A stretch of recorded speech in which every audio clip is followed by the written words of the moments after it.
I felt compelled to come to the floor to speak about the vacancy in the United States Supreme Court. And I rise to support this president's obligation, any president's obligation, to name a Supreme Court nominee to fill a vacancy, no matter when that vacancy occurs, election year or not. We should rightfully expect any president to fulfill his or her constitutional duty and send an eminently qualified nominee to the Senate. All logic, all reason, and the Constitution itself dictates that every president has the duty to do so under any interpretation of constitutional law. And likewise, we should rightfully expect the Senate to do its job and send that name to the Judiciary Committee, hold the hearing, debate the nomination on the floor, and take a vote. Mr. President, we are not talking about a vague clause that invites interpretation.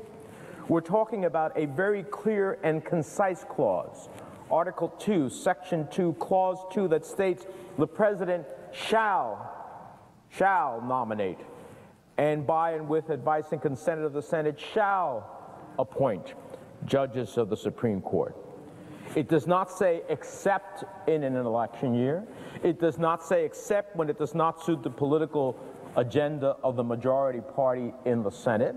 It does not say no appointments can be made in the final year of a president's term. And it does not say the Senate can arbitrarily and preemptively choose to obstruct the president's responsibility to make appointments. The point is, the Constitution is clear. In fact, in the last 100 years, the Senate has taken action on every Supreme Court nominee, regardless of whether the nomination was made in a presidential election year. But this goes far beyond the filling of a Supreme Court vacancy. This goes to the very heart of the constant and continuous attacks this president has had to endure.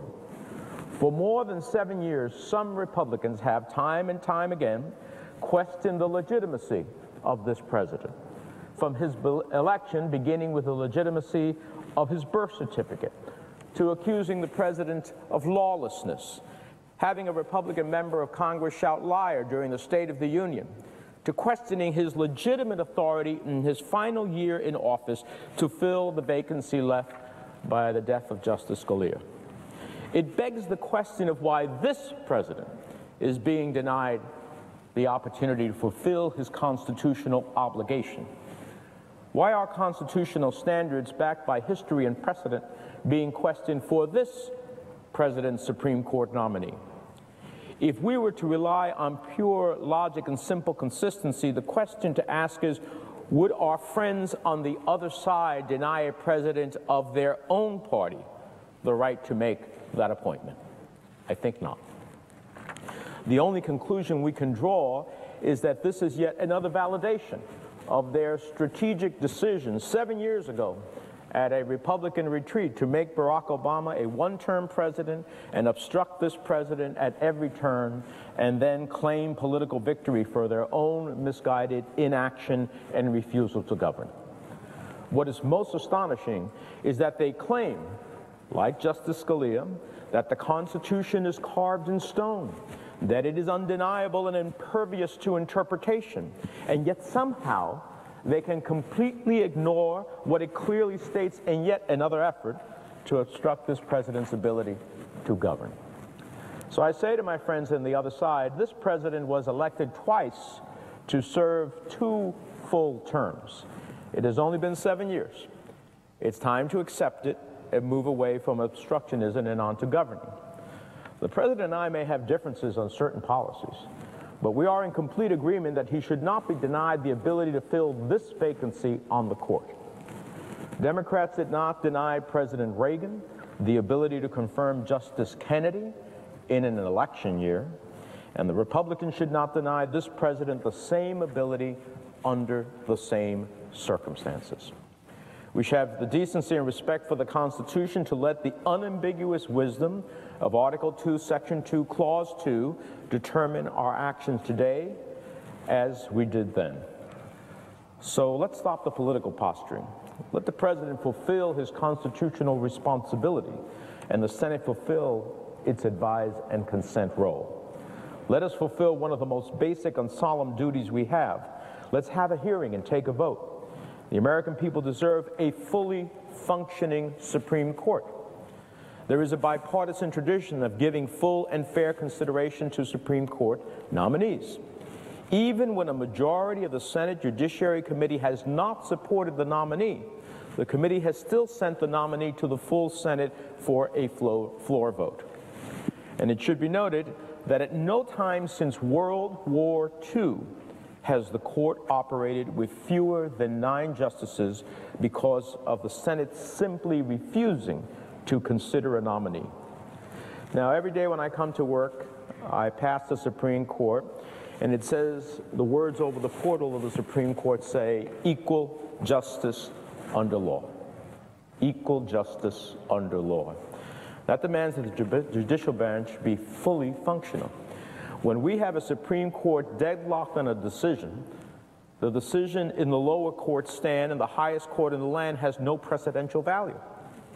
Let's be clear, when there's a difference between different federal courts in our country in different jurisdictions, it's the Supreme Court that determines what is the law of the land, so that the federal law is not different in New Jersey than it is in Texas. But if the court is deadlocked in 2 similar cases and the decision reverts to the finding of the lower court, there could be differences in how a person in New Jersey is treated than a person in Texas under the same federal statute. It is not equal justice under the law. To have equal justice under law, the nation needs the Supreme Court to be fully functional. Justice Scalia himself spoke of the problems with an 8-justice court. In 2004, in explaining why he would not recuse himself in a case involving former Vice President Dick Cheney, he said, quote, "With 8 justices raises the possibility that by reason of a tie vote, the court will find itself unable to resolve the significant legal issue presented by the case. Even one unnecessary recusal impairs the functioning of the court." So I believe that in life, Justice Scalia, as a textualist, would say the president has an obligation to nominate a Supreme Court justice. And in 1987, before the Democratic Senate confirmed Justice Kennedy, it was President Reagan who said, and I quote, "Every day that passes with the Supreme Court below full strength impairs the people's business in that crucially important body." So I ask my Republican colleagues, how long are you willing to impair the people's business? How long are you willing to stick to a strategy of obstructionism over good governance? How long are you willing to deny this president his constitutional authority and obligation to appoint a nominee to satisfy your political agenda? And how long are you willing to deny equal justice under the law? It was John Adams who reminded us that this is a, quote, "a government of laws, not of men."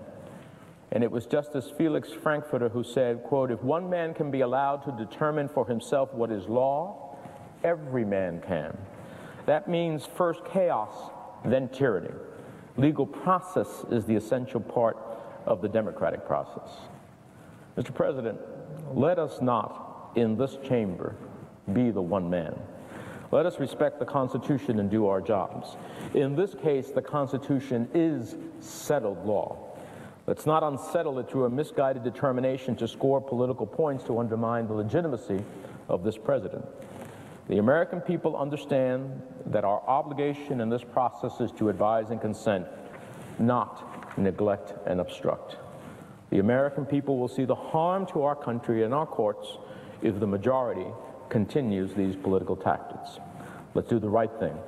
Let's do our jobs and respect this institution and the Constitution by holding hearings and voting on a Supreme Court nominee. Let's provide for equal justice under the law.